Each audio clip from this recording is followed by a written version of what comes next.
예, 이 시간에는 우리 실패하지 않는 신앙이라는 제목을 가지고 말씀의 은혜를 함께 나누겠습니다. 실패하지 않는 신앙. 이 실패라는 말의 사전적인 의미는요, 일을 잘못해서 뜻한 대로 되지 않거나 그르쳤다라는 그런 제 의미가 됩니다.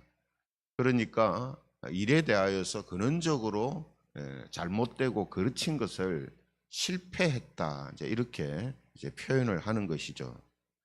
그럼 기독교 신앙에 있어서 실패라는 게 뭐냐? 뭐 이런 자잘한 실패도 있지만 기독교 신앙에 있어서 가장 근원적인 실패가 뭐냐라고 했을 때에 그 실패는 뭐 성화되지 않은 모습이나 혹은 뭐 믿음이 연약함이나 이런 것이 아니라 구원을 받지 못하는 것이죠. 천국에 가지 못하는 거죠. 그죠? 그러니까 우리가 기독교 신앙에 있어서 근원적인 실패를 했다. 이 말은 구원을 받지 못했다. 천국에 가지 못하게 됐다. 이렇게 말할 수 있는 것입니다. 따라서 우리는 성화되지 않은 모습이나 믿음의 연약함은 있어도 구원을 받지 못하거나 천국에 못 들어가서는 안 되죠. 그죠? 이것을 실패하지 않는 신앙이다, 이렇게 표현을 할 수 있습니다. 그럼 어떻게 하면 실패하지 않는 신앙을 끝까지 소유할 수 있는가? 이것을 함께 알아보겠습니다. 히브리서 2장은요, 전반부에 이 출애굽 1세대가 마음의 완고함과 미혹됨으로 하나님의 말씀에 불순종해서 가나안에 못 들어갔다라는 사실을 언급을 했습니다. 가나안에 못 들어갔다, 하나님의 안식에 못 들어갔다, 이 말은 출애굽 1세대가 뭐 천국에 못 갔다라는 그런 의미라기보다는 상징적인 의미로 그렇게 지금 말해주고 있는 거죠. 뭐 우리는 정확히 알지 못하지 않습니까? 출애굽 1세대 전체가 가나안 땅에 못 들어갔는데 진짜로 그 사람들이 다 천국에 못 간 건지, 아니면 성경이 그것을 상징적으로 우리한테 하나님의 말씀에 불순종하고 믿지 못하면 천국에 못 들어간다라고 하시는 건지, 우리는 뭐 구원에 있어서는 정확하게는 알 수가 없어요. 그러나 성경이 우리에게 가르쳐주는 교훈은 뭐냐면, 하나님의 말씀을 믿지 않고 불신하면 천국에 못 간다는 거죠.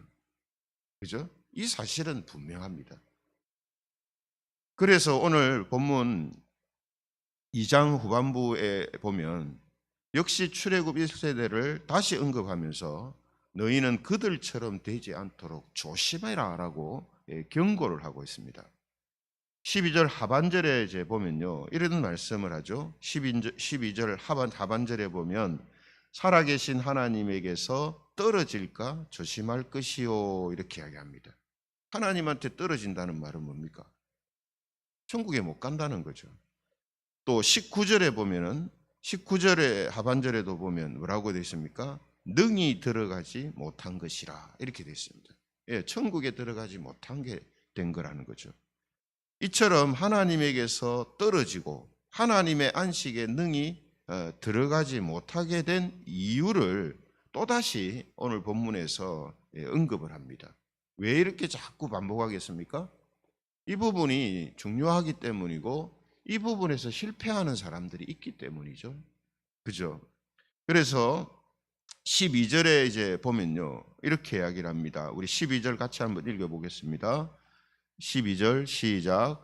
형제들아, 너희는 삼가 혹 너희 중에 누가 믿지 아니하는 악한 마음을 품고 살아계신 하나님에게서 떨어질까 조심할 것이요. 왜 떨어졌다 했습니까? 믿지 아니하는 악한 마음을 품었기 때문에 하나님에게서 떨어졌다, 이렇게 이야기합니다. 그죠? 또 15절에 보면요, 시편 95편 7절 말씀을 인용을 하는데, 시편 95편 7절 말씀을 인용해서 15절에 이렇게 이야기합니다. 15절도 우리 같이 읽어보겠습니다. 15절 시작. 성경에 일렀으되 오늘 너희가 그의 음성을 듣거든 경노하시게 하던 것 같이 너희 마음을 완고하게 하지 말라 하였으니. 예.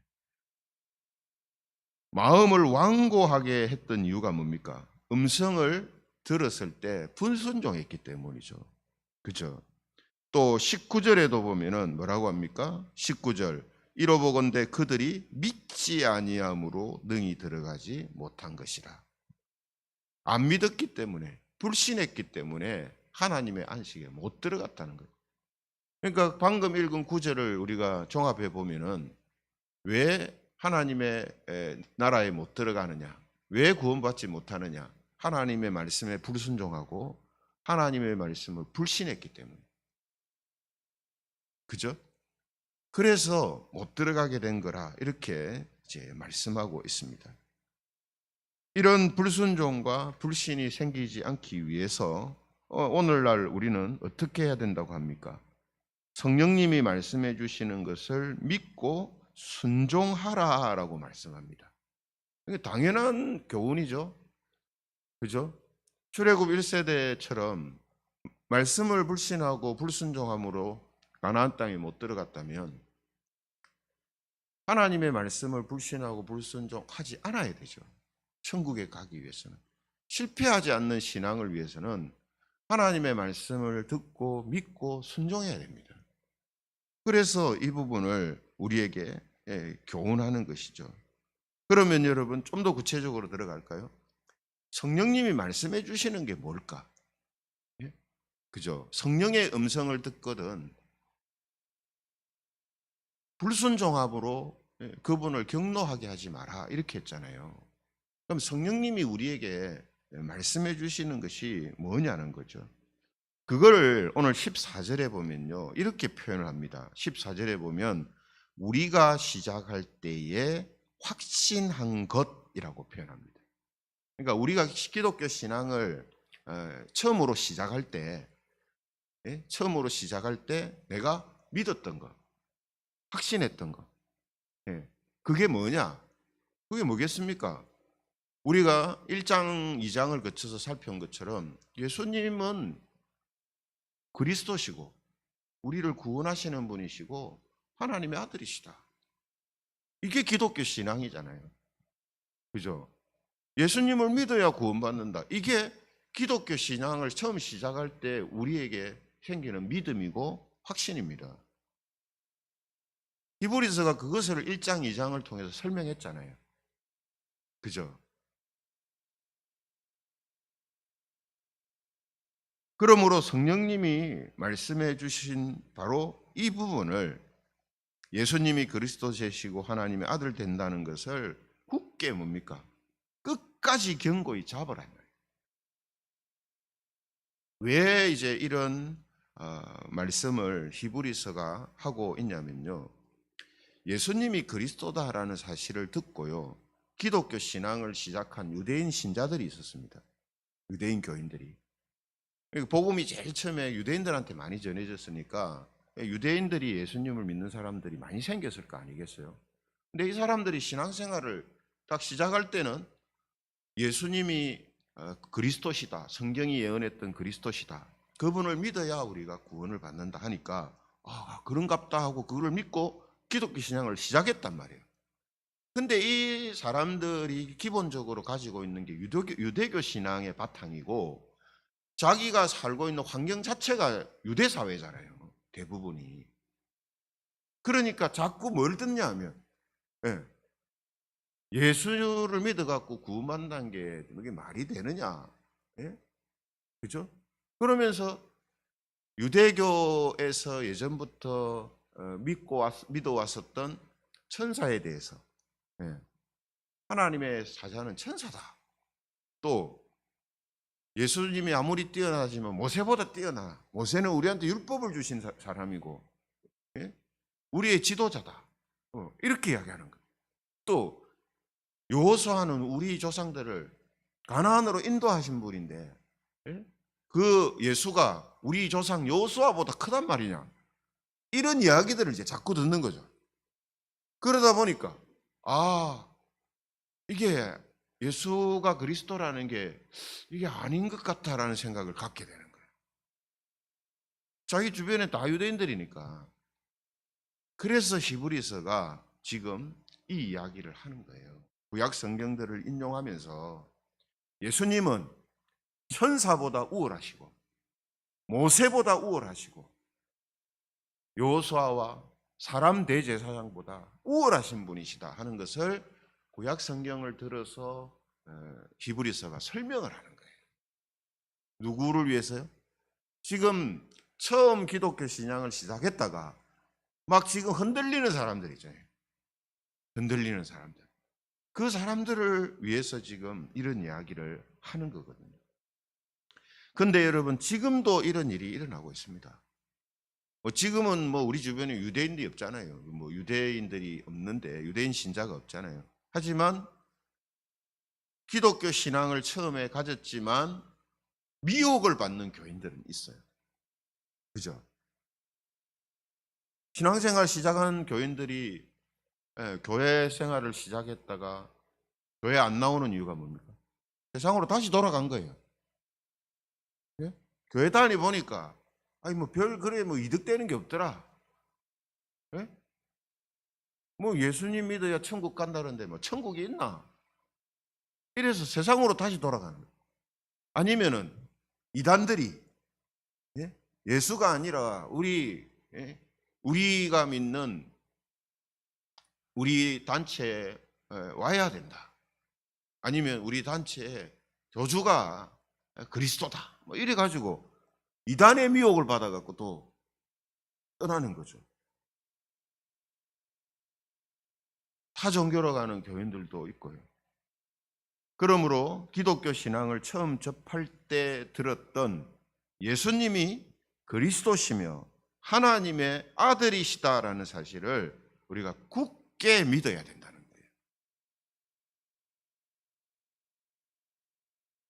그래서 14절에 다시 말씀드립니다만 뭐라고 했습니까? 14절 우리 같이 한번 읽어볼까요? 14절 시작. 우리가 시작할 때에 확신한 것을 끝까지 견고히 잡고 있으면 그리스도와 함께 참여한 자가 되리라. 우리가 시작할 때 확신한 게 뭐라고요? 예수님은 우리의 구원주 되시며 하나님의 아들이시다 하는 이겁니다. 이거를 끝까지 굳게 잡고 있어야 돼요. 또 교회를 다니는 교인들 중에서 또 이런 현상이 일어나죠. 갈라디아서가 이야기하고 있는 것처럼 예수님이 우리의 그리스도시고 우리를 구원하시는 유일한 길인데 율법도 지켜야 된다. 말씀을 지켜야지. 그래야 천국까지. 이렇게 된단 말이에요. 이게 뭡니까 또? 이것도 미혹이에요. 그죠? 이것도 미혹입니다. 예수님을 믿음으로 구원 얻는 건데 자꾸 자기가 뭘 했어야 되는데 내가 이렇게 살았어야 천국 가는데 자꾸 이렇게 생각한단 말이에요. 이것도 미혹이에요. 그래서 우리가 시작할 때 확신했던 것, 그 믿음을 끝까지 견고히 잡고 있는 바로 그 자가 실패하지 않는 신앙을 가지는 사람이란 거예요. 그리스도와 함께 참여한 자가 된다는 거예요. 그렇죠? 그러니까 여러분 우리 자신도 한번 생각해 보세요. 우리가 처음 기독교 신앙을 접하고 예수님을 믿었을 때 다른 거 없었잖아요. 그죠? 다른 거 여러분 있었습니까? 우리가 말씀대로 살아가는 그런 사람들이었습니까? 또 신앙이 아주 좋아가지고 부족함이 없었습니까? 아니면 교회를 위해서 예수님을 위해서 우리가 무슨 대단한 인재를 했었습니까? 아무것도 없어요. 뭐만 있었습니까? 예수님이 우리를 구원하시는 유일한 분이시래. 예수님을 믿어야 천국 간대. 이거 하나밖에 없었어요. 처음 시작할 때. 근데 신앙생활을 하면서 자꾸 뭐가 드득드득 붙는단 말이에요. 기도도 해야 되는데, 말씀도 읽어야 되는데, 전도도 해야 되는데, 구제도 해야 되는데, 그래야 천국 가는 거 아닌가? 이런 게 막 붙는단 말이에요. 갑자기. 또 예수님만 믿어가 되나? 세상에서 또 하는 소리들을 또 듣고, 또 그게 몸에 또 붙어요. 이렇게 되기 시작하면은 우리의 관심이, 우리의 신앙의 터가 예수님이 아니고 자꾸 다른 것으로 옮겨가요. 그죠? 그게 오늘 이 히브리서에서 이야기하고 있는 초기에 유대인 교인들이 보여줬던 모습이거든요. 지금도 똑같이 이런 모습이 있단 말이죠. 그죠? 그래서 우리 역시 뭡니까? 예수님이 그리스도시고 예수님을 믿음으로만 천국에 간다. 이걸 견고히 굳게 잡고 있어야 돼요. 이거를 놓치면요, 실패하는 신앙이 됩니다. 엉뚱한 걸 자꾸 바라보면서 구원을 가늠하게 되잖아요. 네? 그죠? 내 성화되는 모습을 갖고 자꾸 구원을 가늠하고, 내가 뭐 어떤 걸 했느냐 가지고 자꾸 가늠하고, 예수님 아닌 다른 것들을 가지고 자꾸 구원을 가늠하고 이렇게 된단 말이죠. 그래서 오늘 이 히브리서가 이야기하고 있는 부분은 우리에게 정말 중요한 부분입니다. 그래서 이 사실을 처음 시작할 때 확신했던 이것을 어떻게 하라고 합니까? 매일 서로에게 권면하라 이렇게 말씀합니다. 13절에 이제 보면요, 13절 오직 오늘이라 일컫는 동안에 매일 피차 권면하여 너희 중에 누구든지 제 유혹으로 완고하게 되지 않도록 하라. 매일 서로 피차 권면하여. 그죠? 제가 지금 그렇게 하고 있는 거예요. 제가 여러분들한테 말씀을 통해서 지금 처음 여러분들이 시작할 때 확신했던 것을 다시 제가 말씀드리고 있는 거예요. 다시. 이게 필요한 거예요. 자꾸 이야기를 해줘야 되는 거예요. 그리고 누가 이야기를 안 해준다 치면 자기가 스스로 자기한테 해야 돼요. 그게 뭡니까? 매일 말씀을 읽고 기도하고 하는 것이, 큐티하는 것이 우리한테 필요한 이유가 바로 이겁니다. 다른 사람이 안 해주면 내가 해야죠. 말씀을 통해서 맞다. 그리스도가, 예수님이 우리의 유일한 구원주 되시지. 자꾸 자기를 권면해야 되는 거죠. 그래서 우리가 기독교 신앙이라는 것은 예수님을 그리스도로 믿는 신앙입니다. 그 외의 거는요, 좀 더 세련되고 좀 더 보기 좋고 좀 더 훌륭한 신앙인이 되기 위해서 우리한테 필요한 거지, 필요한 거지 천국에 들어가기 위해서 필요한 게 아니란 말이에요. 이걸 자꾸 헷갈려 하기 때문에 이런 현상들이 나타나게 되고 또 이런 말씀들을 우리에게 주시는 것입니다. 요한복음 3장 18절에 이런 말씀을 합니다. 요한복음 3장 18절 그를 믿는 자는 심판을 받지 아니하는 것이요 믿지 아니하는 자는 하나님의 독생자의 이름을 믿지 아니함으로 벌써 심판을 받은 것이니라. 조건이 딱 하나입니다. 예수님을 믿느냐 안 믿느냐, 예수님을 그리스도로 믿느냐 안 믿느냐, 이거 하나예요. 이거 안 믿으면 지금 이미 심판받은 것과 같고, 이걸 믿으면 그는 구원받은 자라고 이야기합니다. 또 요한복음 3장 36절도 예수님께서 말씀하셨죠. 요한복음 3장 36절 아들을 믿는 자에게는 영생이 있고 아들에게 순종하지 아니하는 자는 영생을 보지 못하고 도리어 하나님의 진노가 그 위에 머물러 있느니라. 아멘. 이게 우리가 기독교 신앙을 시작할 때 처음 확신했던 거예요. 이것을 굳게 붙잡으라 라고 우리에게 끝까지 굳게 붙잡으라 이렇게 이야기를 합니다. 왜 끝까지를 강조할까요? 끝까지 안 가는 사람들이 있기 때문에, 끝까지 안 가는 사람, 못 가는 사람이 있기 때문에 그럽니다. 그러므로 성도 여러분, 우리가 구원을 받고 천국에 들어가는 신앙에 실패하지 않기 위해서는 신앙을 시작할 때 확신했던 예수님이 그리스도시고 하나님의 아들이라는 사실을 끝까지 견고히 잡고 있기를 바랍니다. 더불어 이렇게 될 수 있도록 언제든지 서로를 권면하고 스스로도 권면함으로 인해서 실패하지 않는 신앙으로 모두가 천국에 들어가는 저와 여러분들이 되시기를 삼위 하나님의 이름으로 축원합니다. 말씀 생각하시면서 우리 같이 통성으로 기도드리겠습니다. 하나님